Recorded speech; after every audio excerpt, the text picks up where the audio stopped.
And welcome to Understanding Photography with Kim Ayres. This evening I'm going to be talking about a photo I did in the style of Roald Dahl's fantastic Mr. Fox. I'm also going to be talking about the photographer's secret weapon, backlighting. And of course I'll be discussing, giving feedback and critique on a couple of images that have been submitted during the week. Now, what I'd also, of course, Facebook. This is live on Facebook. If you're watching live, do please leave me a comment, a little hello. It's always nice to know that somebody's out there actually watching this. If you have any questions as we go, please again leave comments, and I'll be checking in periodically. Give any feedback if necessary.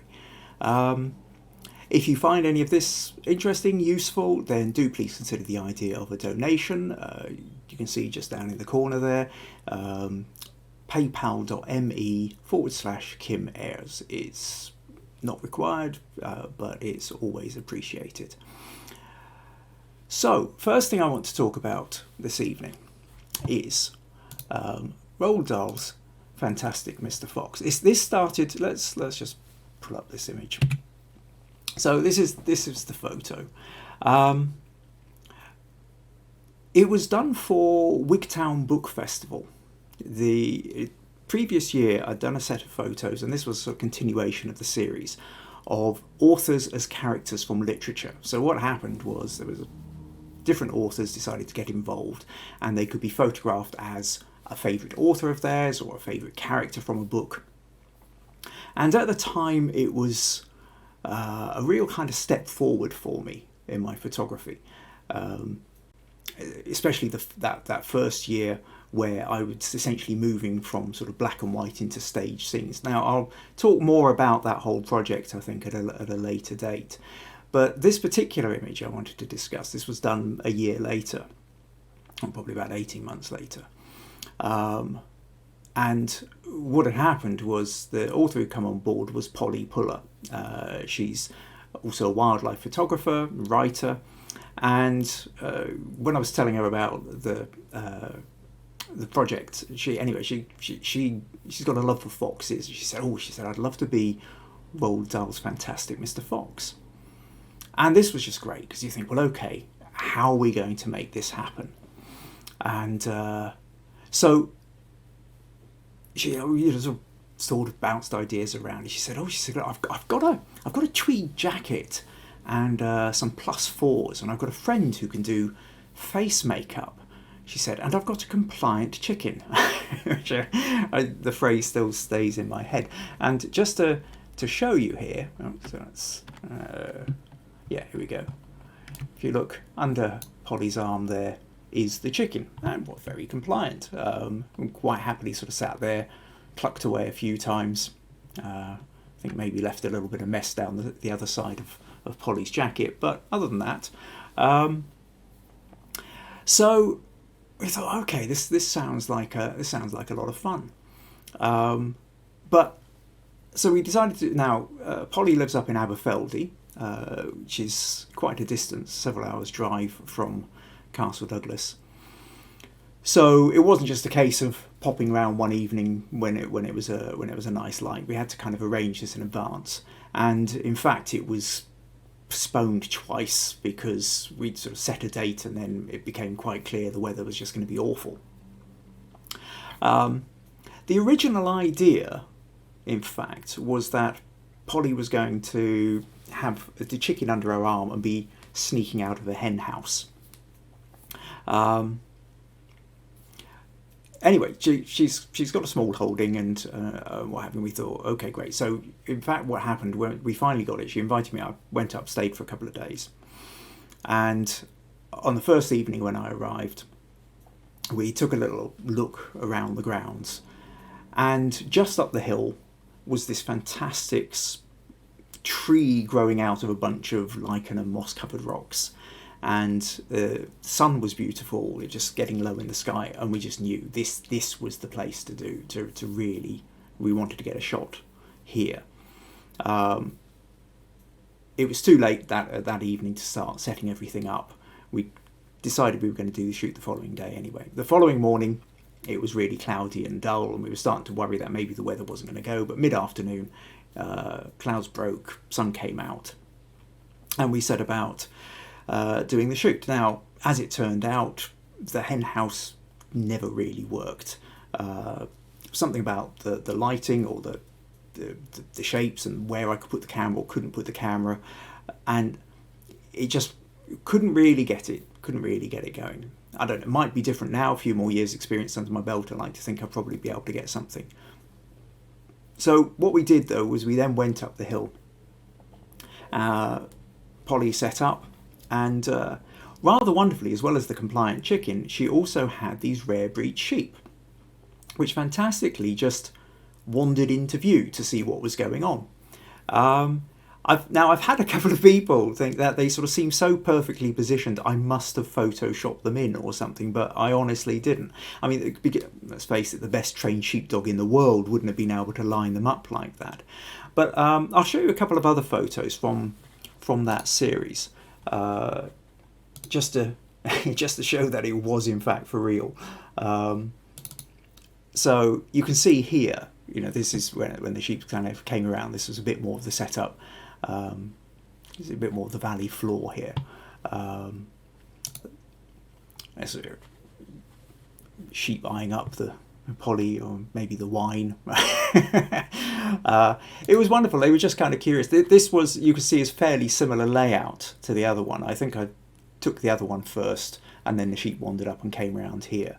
I do like this photo too, but in terms of composition, those sheep are just a bit too far away. You end up sort of becoming very aware of the space between Fantastic Mr. Fox and the sheep. So that was a bit of a shame. Also, I mean, amazingly, Polly had a deer called Ruby, which I think was about 4 years old, and it had been orphaned. A deer she'd taken on board, and so the deer was wandering around, and I occasionally had to sort of hope it wasn't going to start chewing away at the lights. And again, just to prove I'm not making it up, there's a picture of the deer. Unfortunately, the deer didn't want to kind of get into a position which would have just made the perfect shot. But this was the final one that we ended up with, that I've edited up, and it's always proved to be one of the more popular photos I did. Now, part of the creation of this as well is to do with the lighting, and also lots of different details. I mean, we do have things like the clothes Polly's wearing, and she's got this lovely sort of poacher's bag, and then she had these pheasant feathers coming out. Nice bottle of red wine, which was sort of slowly emptying itself as the shoot went on. But the real key factor here, I think, is the backlight, is the sunlight. That's kind of coming in, because it's giving this beautiful golden halo effect around the back of her head and the back of the sheep. And it's that notion of the backlight which makes all the difference, which is really the other thing that I wanted to talk about, particularly tonight.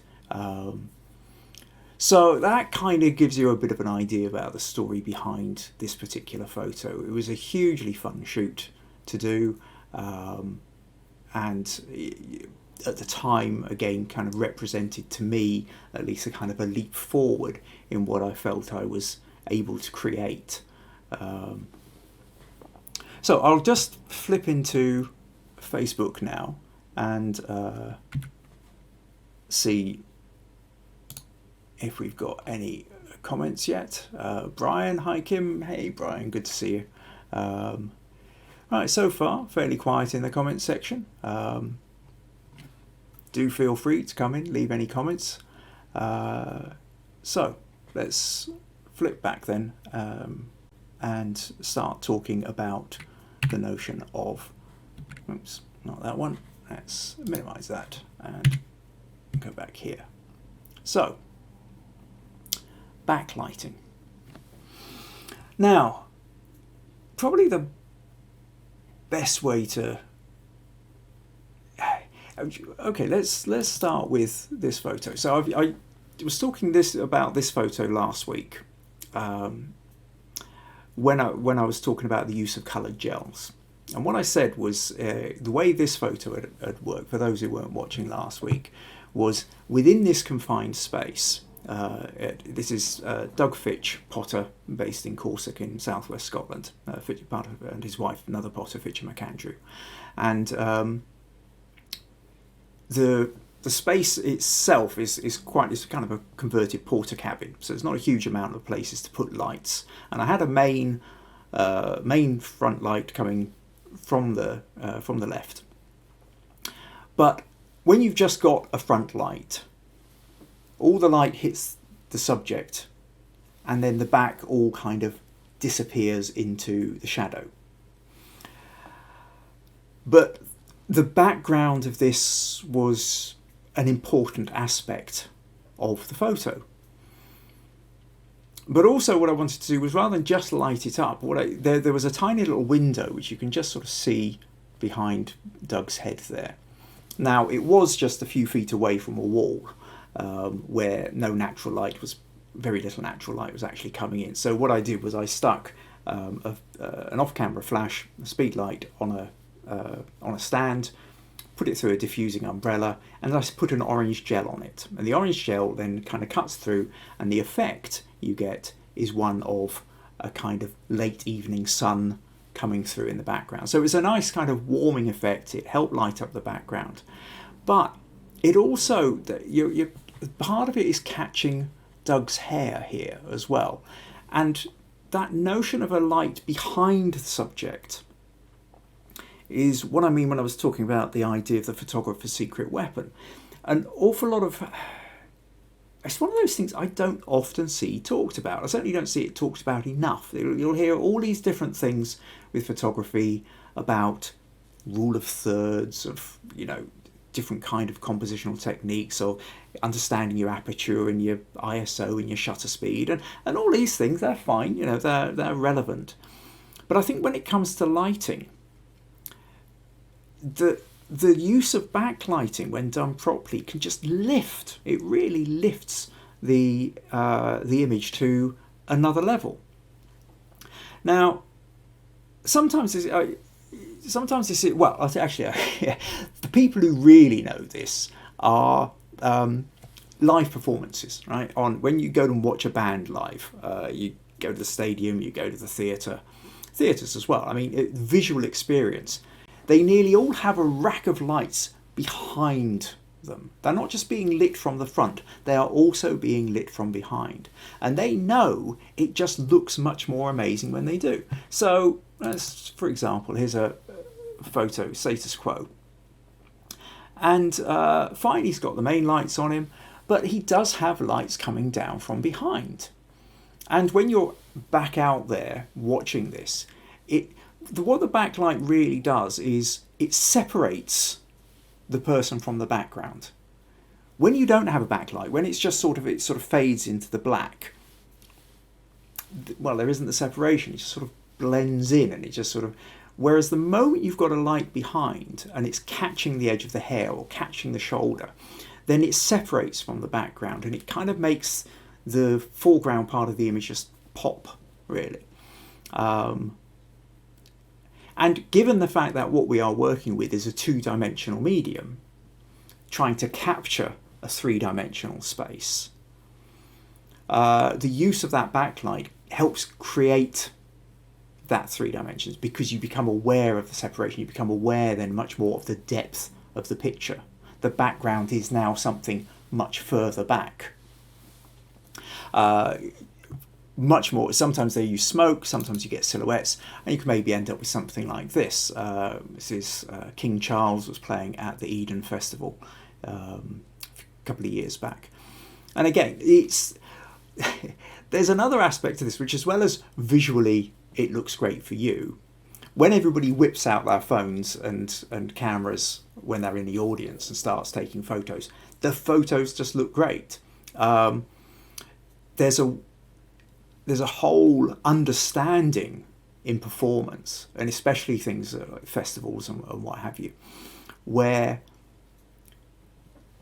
if people go and, you go off to your music festival, you take loads of photos. The photos that look best are going to be the ones that you stick up on Facebook and other social media to share.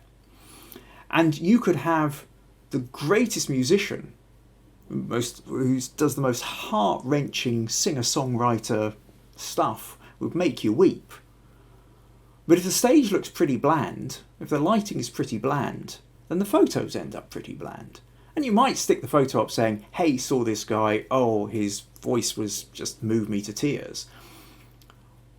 But the photos just get overlooked, and somebody zooming past them in their social media feeds will just go past because they might not even bother to read how wonderful a singer this person was because the photo wasn't interesting.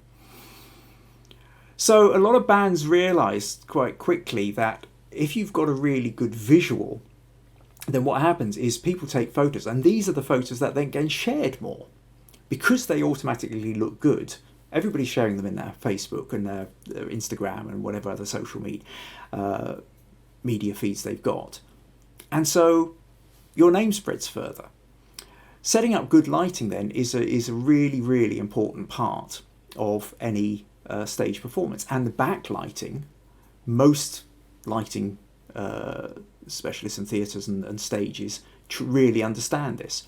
Then there's the notion of sort of putting in a bit of dry ice or smoke, and you then get these wonderful kind of shadow effects and streaks coming through it. In a few weeks' time, I'm planning on talking about the use of smoke in images, so make sure you stick around for that. But this just sort of gives you a sense of what's going on. Another one, even this one where Bellowhead were playing, fun group. Again, you've a little bit of smoke, but really the main thing here is the backlighting, where that light is creating this halo around his head and then catching the edge of the tuba. It just makes him pop out of the background. So it's a really powerful kind of effect. Now you can play. Sometimes you can play. If you're at least when you're using the sun. Let's do this one.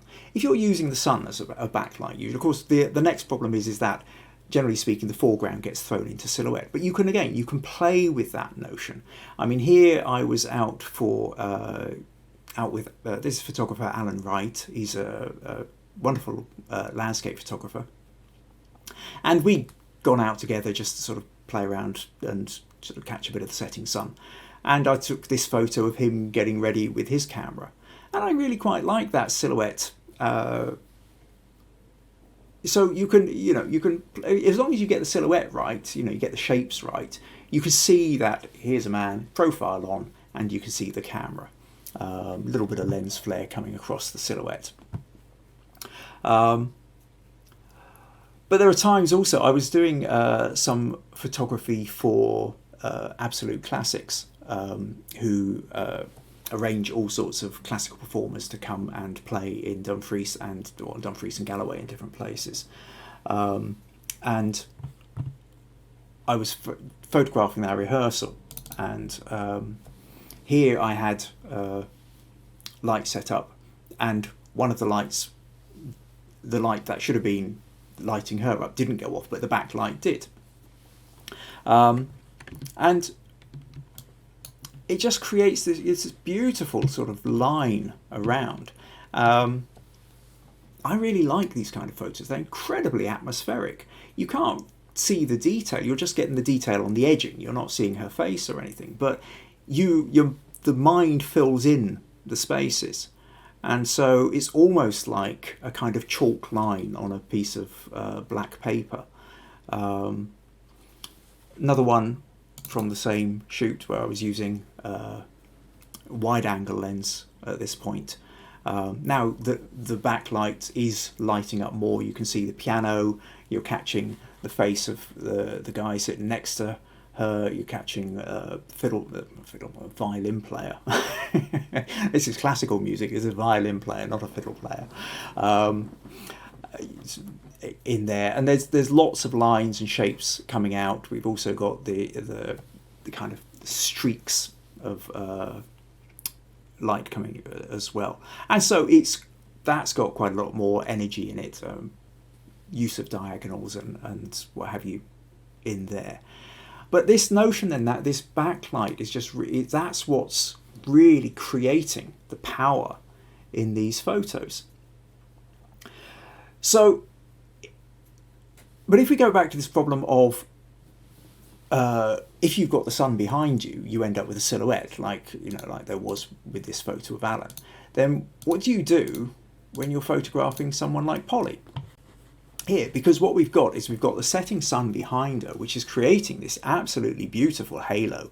There's lovely edging on the sheep, and separating her out from the background, those spring trees in the back. I think this was mid-April-ish, thereabouts. So the leaves were just starting to come out on the trees. So what I had to do here was I actually had to use the flash as a fill light. So I'm using the sun as the backlight, and off to the right of the picture, so just outside on the right, I've got a flash speed light on a stand, and then that's lighting her up. If I didn't have that, she and the sheep would just be a silhouette. And of course then you wouldn't have the wonderful expression and be able to see the chicken so well, or really work out what was going on.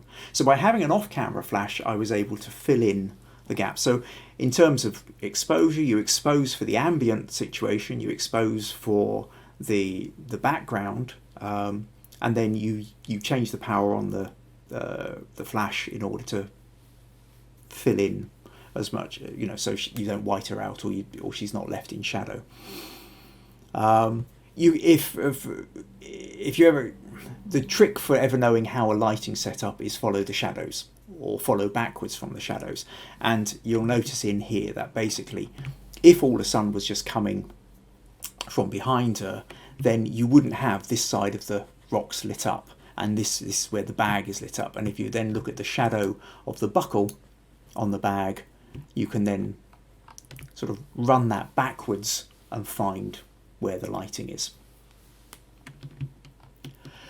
So that's really the notion of backlighting. Look out for opportunities. If you have multiple speed lights or flashes which you can place around, then you should always be looking to have one behind the subject. If you've only got one, then use ambient light as well. In this case, I'm just using one flash. I'm lighting her and using the sun as a backlight. You can do it the other way around, where you're using the sun as the main light, but then you've got another backlight happening. But for me, it's one of the most powerful lighting techniques there is. And if you've not already played with it, then play with it. Absolutely play with it. Another thing you can do, in fact, I really should have lined this one up. It's only just occurred to me now as a great example of a photo where I was using the backlight, and in fact I didn't have any flashes. Yes, here we go. This photo. So this photo of Amber in a bluebell wood on her pony. And in essence, what we've got is we've got the sun coming through the trees and lighting her up from behind. Now, this Alan Wright, the landscape photographer I was talking about earlier, and silhouetted against the setting sun, he was helping me out with this because Amber is his daughter. And at this point, Alan was holding up a reflector. So by the sunlight was coming past Amber and then hitting the reflector and bouncing back, and that created the fill light, so it stopped Amber being lost completely in silhouette. So even if you don't have an off-camera flash, the use of a reflector to bounce light about can be an effective use of to get the lighting how you want it to. So that's really what I wanted to talk about with backlighting. If you've not tried it, if you've not really thought about it, experiment with it, go for it, because I guarantee once you start mastering the use of backlight, you will find that your photography just shifts up to another level. Okay, let's take another quick look, see if I have any comments in Facebook. VG, different shades of green, the trees, algae, along with curious sheep, awesome. Thanks, VG. Yeah, it was awesome. I felt it was awesome. A lot of fun.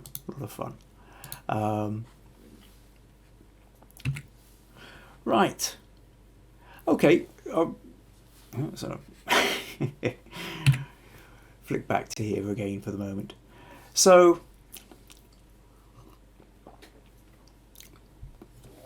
probably going to be a slightly shorter one tonight. Well, last week's was an hour and a half, so I don't suppose we're going to be matching that. I'm going to come on in a moment to the critique. If you're finding, I'll just say again, if you're finding this useful, then by all means, please consider donating to paypal.me/Kim Ayres. If you're watching this on the repeat, well, I just to remind you, I record these and then put them on YouTube. So by tomorrow evening, this will be up on YouTube. If you're watching this on YouTube, then do hit subscribe and make sure you click the little bell symbol as well, which is for notifications. And then that way, as and when new videos appear, you'll be notified. Now, the next bit I'm going to move on to then is the critique section. And but basically, this is your opportunity. If you've got particular photos, or you've got particular questions, even you feel kind of you've got stuck on a point, or you've got stuck on a particular photo, or you've got a photo which you're always fairly pleased with, but nobody else seems to notice, and you don't really know what's wrong with it, then please submit it. We've got the group Understanding Photography with Kim Ayres here on Facebook.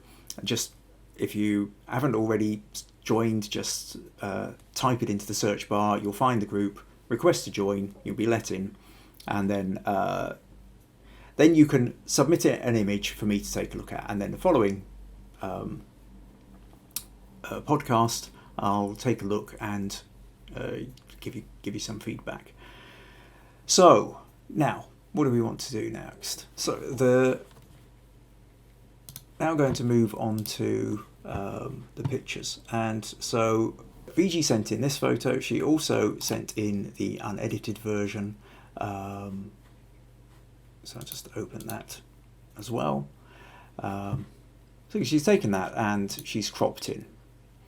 And that's fine. Now, what VG says is the car photograph. The car is travelling at some speed, and I was ready to take the photograph. The car came out without any blur, but when we look at the photo, the car still looks as if it is still. If not for the muddy splash, we would not even know the car was moving. Did I make any mistake in capturing this shot? Or is there a way of editing it to make it look like it's moving? Essentially, VG, this is one about the notion of shutter speed. In order to get something to appear to be moving, you need a bit of movement blur on it. And if your shutter speed is slow enough, then during the time that the shutter opens and shuts to let the light in to the sensor on the camera, the object will have moved. Now, with this one, you obviously had it at a high shutter speed, so that the amount of time that the shutter opened, the car hadn't moved very far at all. In fact, have moved so little that you can't really tell that it's moving. But you can tell that it's moving because of the splash. That's really what's giving you. Now, if the splash wasn't there, you're right, it would look parked. If you wanted to get a sense of the car moving, well, there are two ways you can do it, really. One is you either have the camera steady and you allow the car to move past it, at which point the car will be blurred. Or, and this takes quite a lot of practice, you pan with the car. Now for something like that, you're slightly better off being side on to it. But essentially, as the car moves past, you move your camera at exactly the same rate that the car is moving. And then hopefully, and you have a slightly slower shutter speed, but hopefully what happens is as you go click and you move with it, the car stays in focus and the background becomes blurred. It's called a panning shot because essentially you're panning with the camera.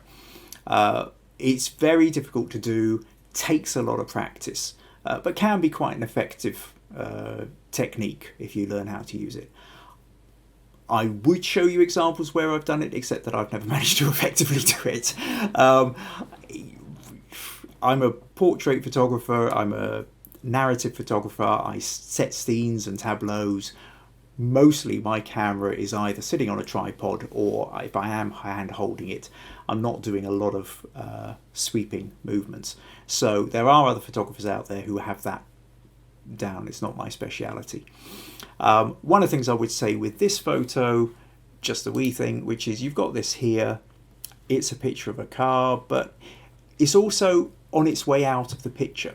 As a rough rule of thumb, if you're following something, whether it's a bird flying, a car moving, a person walking, somebody cycling, if you're looking for movement through the photo, then at the very least what you want to do is you want to have the object or the subject of the photo further back, so it's got space to move into the photo rather than moving out of it. So at a very rough sense here, if I was to let's see, I'll do content aware. If I was to move the car so it's more at the back, and then, well, hopefully this will give me some kind of fill, which will give you an idea. Yeah, here we go. So now you get a sense of the car moving into the space rather than the car leaving the space. And that's, yeah. There are occasions when you can have the subject right at the edge, obviously on its way out, but when you're doing that, it's usually because you've got something much more interesting or something that's adding to the narrative sitting back within the photo, which is indicating why the subject is leaving. You can have the person on the bike just starting to disappear out the edge of the photo if you've got somebody further back shouting and waving to them or something like that. So, but that tends to be an exception to the rule. The general rule tends to be the image works better because the eye follows the direction of the subject. So if the subject is right at the edge, so if we go back to here, we look at the subject and then we follow the direction and we move out of the photo. So half the photo, the back half of the photo, is now completely irrelevant. We've not even looked at it. We've looked at the front and then we've disappeared with it. So that's why, if it's back here, we look at the car, which is over on one side, and then we follow it into the photo. So that gives a better sense of the landscape being around it. It gives a better sense of the fact that, and now the splashes coming up do give a little bit more of a sense of it coming in. So I hope that gives you a sort of sense of that.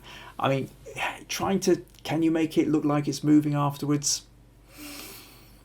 Your biggest problem really, you could, maybe it's a lot of work for something which is never going to be quite as good as just learning the techniques of, either doing the panning or playing with your shutter speed at the point the car's going past. I mean, if I, for example, let's just say I'm just going to very, very quickly mask the car like that. Do I keep the... Problem is, the splashes overlap it as well, so you can't really do it. And then maybe I sort of take a little bit of the back behind it. Now, what I could do, let's just copy that, paste it on top. So I've just taken that part of the car. I can go to my filter and blur it, and there's an option in Photoshop called motion blur. And what motion blur will allow me to do is I can change the angle of the blur, and I can change the intensity of it. So I can make it very blurred. I can have it going, that looks like it's falling down. That looks like it's going backwards or forwards, or, so you can kind of play around with it a bit like that. Maybe reduce the opacity of it a bit, so you've got a bit of a shimmer with it. Let's say, let me just mask it a little bit so the very front of it is in focus. Maybe try and get a little bit more of the splashes in focus. That's the kind of direction you're going, but to be honest, I wouldn't worry too much about trying to get it in post-production. I don't think it's going to be effective. It's going to look like you've taken the photo and you've messed around with it, unless you are superbly excellent in your Photoshop skills. At which point I would then go for a different photo. You want to, if you're going to put that amount of effort into the editing, then you also want to have a photo that's really going to be really eye-catching in the first place. So maybe a slightly more dramatic background, more interesting lighting, these kind of things. So I hope that helps a bit with that one. The next one you've sent me is a photo of a flower, and here's the unedited photo. You also sent me a edited photo where you've cropped in and started painting around the edges. Your comment for that was the flower photo. For the first time I want to take photographs of flowers with a blurred background. I think it's called bokeh shots. Now, first off, I will say bokeh, B-O-K-E-H. There are probably 100 subtle different ways of pronouncing it. I say bokeh, but if you've got a different way of saying it, that's fine. By all means, leave a comment in Facebook and let me know how you pronounce it. Now, you haven't got a bokeh shot with it. What you've done here, let's see. The background was not perfectly blurred as I wanted it to be. I would like to hear a few tips in taking such shots, or any tips while editing. Should I probably concentrate on one part of the flower, like maybe a petal? Tried applying some of the techniques you taught us in the past few weeks. Hid the dried blurry twigs by copying the green background and cloned. Not too successful though. Yeah, in essence what you've done is you've just removed the background. There's no sense of background, which actually isn't what bokeh is about. Bokeh is about the quality of the blur of the background. Now, probably the best thing to do here is to show you, I can show you a couple of examples of this. So if we take a picture of a fern, and the thing is here is what we've got is the background is blurred, and because the background is blurred, the subject leaps out. A bit like backlighting, it's one of these things, it separates it from the background. Now, to create a blurry background is all to do with the aperture on your camera.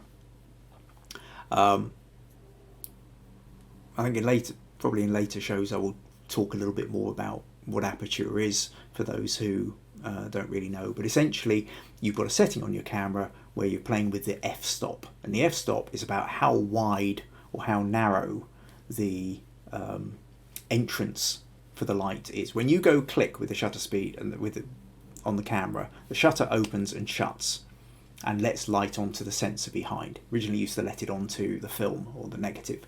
Now it lets it onto a sensor and a digital thing. But the width of the hole, of the gap basically, that's your aperture. Now when you've got a wide aperture, it lets more light in on the same shutter speed. But there's a side effect of a wide aperture is you get what's called a narrow depth of focus. And the narrow depth of focus, the depth of focus is how much is something in focus. So if I put a hand here and a hand here, the front hand might be out of focus, but the back hand is in focus. Now, the wider the aperture, the more contrast there is between the amount of focus there is. So a very wide aperture means you might have a very narrow depth of focus. So only a very thin line of it might be actually in focus. So my eyes might be in focus, but my ear might be out of focus. The back of the chair would be much more out of focus, and the wall behind me could be very blurred indeed. Now, we don't have that option with the webcam, well, at least not this quality webcam anyway. So your first setting with getting good bokeh is to have as wide an aperture as you can with your camera. Well, that really comes down to your lens. Now, you can get, I think you've talked about having a Canon. I know Canon and Nikon both have, there's what they call the Nifty 50, which is a little 50mm lens. It's a prime lens, so it means you can't zoom in and out. Your zoom is essentially your arms or your legs. But it's probably the cheapest lens you can buy new, less than £100, not sure whatever that translates to in your own currency. And that allows you an aperture of f1.8, which is pretty good. And an f1.8 can give you a really narrow depth of focus. So other examples where you can really sort of play with that is, you could take a photo of a leaf here. Now, this is just again an autumn leaf, and there's a bit now here. In fact, there's a little bit about, well, there's lighting in the background rather than it being backlight particularly. But it was a late evening and there was sort of dappled sunlight coming through the trees. Now, if I'd used a narrow aperture, all the trees in the background would have been in focus. Because I'm using a wide aperture, which is a low f number, then you can see here that the front of the leaf is in nice sharp focus. But you're barely going back at all. You're going back an inch or so, and the leaf is going out of focus. And by the time you go back about 3 inches, 4 inches in the length of the leaf, then it's getting very out of focus indeed, and the trees in the background are just a blur. So that is really your bokeh. Your bokeh is the quality of the blur in the background, and is it adding to, ideally it should be adding to the picture, and that's just creating this sort of nice kind of abstract background really. Another version of this, well, the tulip that I've used a couple of times now as well, as an example. So this tulip here, nice and sharp, you know, front edge of the tulip, but even the back of the tulip, you know, the width of the tulip is what, an inch and a half. It's already out of focus, and the tulip behind, the yellow and red one, is, you know, sitting probably only about 6 inches, 9 inches behind, and that's very out of focus. And it's just a hint of something else. It's giving you something else to look at, or something else to add to the story. You know that this isn't a lone tulip. You know there are more tulips there. The leaves, likewise, all you've got is a rough splash of green over there, which you know will be a leaf because it's the same green as these leaves, which are slightly more in focus here. But it's the hint of something else. But because it's out of focus, it's still drawing your eye to where the sharp part is, but it's still adding to the background. But whereas with this one, the sharpest bit is at the front. Likewise with this one, the sharpest bit is at the front. You don't have to do that. So if you take something like this, which is in fact a tulip, might have even been the same vase of tulips a few days later, the tulip is now dying, the leaves are coming out and what have you. I was particularly caught with this one with the notion of the way the shapes were. The shapes and the tones and the textures to me were far more important than the actual colour. The colour and the colour combinations, because it's not just the colour of the tulip, it's the colour of the leaves and the colour and the fact that there was a bit of kitchen wall and window frame wasn't really doing much for it. So I decided to put this one in black and white, because black and white then allowed me to concentrate much more on the texture, which is what was interesting. But the point that I want to make here is that the focal point isn't at the front of the image. The focal point is now somewhere in the middle. You know, if we look in here, the sharp bit is on the stamens. Is it stamens? Somebody will probably correct me.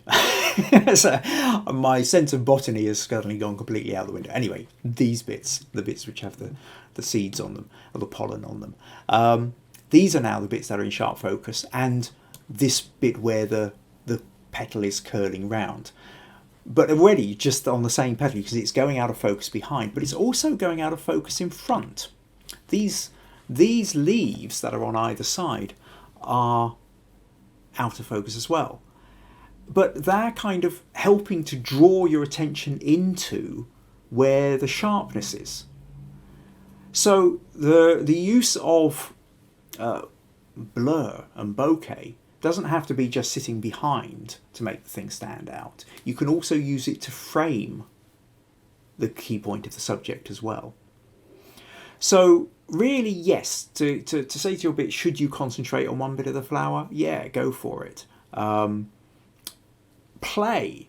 Think of the background as you want to have some of the background. Part of the problem where what you've done is, with your edited version, is you've essentially just taken some of the green and painted it around, is that you've actually lost the background altogether. Now, if you want a separation, a very brief little trick is to have a piece of card. I've seen photographers do this. In fact, I remember trying it myself once, trying to photograph a dandelion head. But basically, get a nice A3 sheet of card and hold it behind the subject. You know, as simply as have your flower here, have your piece of card there. And then you can play around with different colours. You could have a green piece of card, or you could have pink, or you could have black, or you could have white, or you could have even slight patterns on it. Now, if you've got a wide enough aperture, then the card is going to be out of focus. If you've got the plant itself sitting, 6 to 9 inches in front of the piece of card, so you can, whether you've got the camera on a tripod or you are leaning forward, putting the card behind it, then that can give you a colour and it can give you a blur, and it allows you to separate out. So if you feel that there's just too many plants because you're taking this in the garden, there's too many bits and pieces, consider sticking a card behind it. But ideally, yes, open your aperture as wide as you possibly can. There is another aspect to this, if you really want to take it a little bit more advanced, which is if you do have a zoom lens, the more you zoom in, even on the same aperture, the narrower that depth of field becomes. One of the quirks, there's a whole bunch of physics behind it, which I'll not go into just now. But the more wide angle you are, even on the same aperture, the depth of focus it gets bigger. So if you really want to sort of push up, it might be if you've got a zoom lens, and maybe it's only goes down to 5.6 or something like that. But if you push it to the limit, it will give you a narrower depth of focus. So play with that, and think of the background as added texture, rather than just something to be blanked out. Or if you do want it blanked out, like I say, consider the idea of a piece of paper or something behind it. So just quick check over. Got a couple more comments in Facebook. Mandy says hi. Hi, Mandy. Glad you could join us. Fiona, thumbs up. Thanks, Fiona. VG, thank you. Tulip's my favourite. Right? get hold of a tulip and start playing around with the photos. Brilliant. Okay. So that was all there is for the submitted images. However, having said that, I was quite pleased. Paul last week, I think it was last week, sent me this photo and I did a critique on it and talked about straightening the horizon and bits and pieces. You can, it's easy enough to go back and find the little clip that I did on it if you want. But rather wonderfully, Paul got back to me and said, you may or may not be interested, but after your useful critique last week, I have reworked this image, and although still far from perfect, I feel happier with it. Also, I learnt stuff in the process, which is sort of the point, isn't it? And Paul, I can't tell you how much that warms my heart. That really, here I am, sitting here in my room, talking into a webcam, very little idea of who's out there or whether anything I'm being said is really being listened to. So to know that you took some of the advice on board and actually played with it is great. It makes me feel, well, you know, maybe what I am doing is worth the time after all. So that's lovely. So to show you the edited photo. So this is the edited photo. So the original and the edit, and you can tell there's a real difference in here. Yes, he straightened the horizon, recropped it. So I mean, I think I talked before about there's a whole bunch of concrete in the front here, which isn't really doing anything. That's been cropped in. What Paul has also done, which I think works really well, is he's actually taken a slice out of the middle of the photo. If you look here, there's quite a gap between the, let's just narrow that down. The amount of space here between the woman and the buildings, as opposed to here, it's really nothing like as big. And that works better. That definitely sits better. You've also brought a lot more texture out in the clouds. There's very little in the way of the clouds there. In fact, actually, you put a different sky in. Okay, just noticed that, because here we've got the plain trails, and here it's okay. So you put another sky in, but you've done it well. It's not obvious that it's a separate sky, or at least it wasn't obvious to me. So if anybody else spotted it, points to you. I didn't spot it until just now. But yes, I think that as a picture now works better. Something else I would suggest here, Paul, something to play with, is in notion of the colour of her shirt. Now this is green. The rest of this is blue. There's red in her shoes, so a red kind of grabs the attention a little bit. But just to show you here, if I go to hue saturation, and then what I'm going to do is I'm going to take the little, well, let's say that I go to greens. I can now move the greens up and down. That's a little bit rough. So just to kind of make it a little bit, well, I mean, just to show you, if I move this here, we end up with a little bit of red and stuff going on down here. Which isn't quite what I want. So I think what I will do, if I take the little pipette, the color picker, and if I pick the green, select that, then what happens is down in this corner, it selects particularly that shade of green. And now when I move this, you'll see the whole shirt changes colour. Let's just zoom in a bit more so you can see that. And I think, so what becomes interesting here is, would it work better with a different colour? Now, it's not to say that it would. You might still do this and still end up with having exactly, deciding that in the end you're quite happy with this. But I just want to show you, that if we move that, okay, we move that into the blues, and she sort of blends in a little bit more with the background. Maybe slightly more harmonious, but then maybe she gets lost. We go into the purples. Well, that kind of becomes a little bit interesting. Not quite so sure about that. Although maybe if we increase the saturation, you actually, well, that's kind of more of a magenta in some ways. I'm not totally sure, but pull that up. You've got red. Now, if you look at the notion of the red thing, it really stands out. Now, you might or might not want it to stand out like that, and that then is part of your artistic vision for what you want for that picture. When you see her now in the red top, it becomes all about her, and the skyline in the background is just an accompaniment to who she is. Whereas, if she's got a blue top on, or like that, which is sort of just fading into, you kind of get drawn more to the skyline, and then you also notice that she's going on. Or maybe there's a bit more even weight between the two elements in the photo.